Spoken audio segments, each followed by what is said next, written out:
Evening, everyone. So this will be the last video I do on the inky dog tracks, and the reason is because people are being just so silly about being silly, to be honest. So those tracks showed up 37 years ago.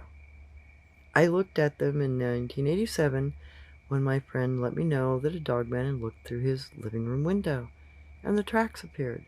In 37 years, no one has ever claimed responsibility for making a stencil in that area of any kind. No advertisement in a newspaper, no flyer, no neighborhood organization, no neighbor has ever claimed responsibility for making those tracks as stencils. Additionally, those tracks go on for another 3/4 of a mile, not in ink, but in sand, in gravel, in dirt,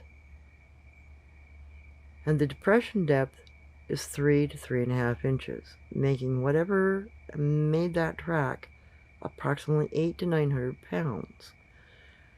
Again, you're not going to sell me on a stencil. There's drag in those tracks, there's a left and a right, and there are squish patterns within those tracks that suggest there is weight behind whatever made them.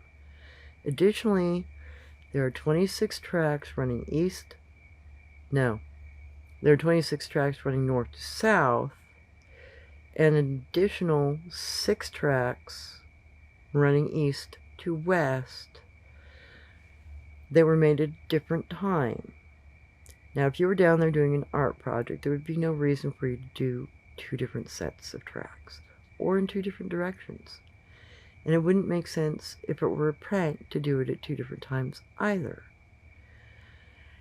So, those tracks actually lead off into the mountains west of here. There are howls heard in that area at night. During the day, you will hear howls in the mountains to the east of here. People ignore them, just like ignoring the tracks. If you try to ask anybody about those tracks in that area, they will point blank look straight forward and claim, I don't hear you. If you try to point at the tracks to say, hey, is this somebody's art project? They won't even look at the ground. To me, that says that whatever they're looking at scares them.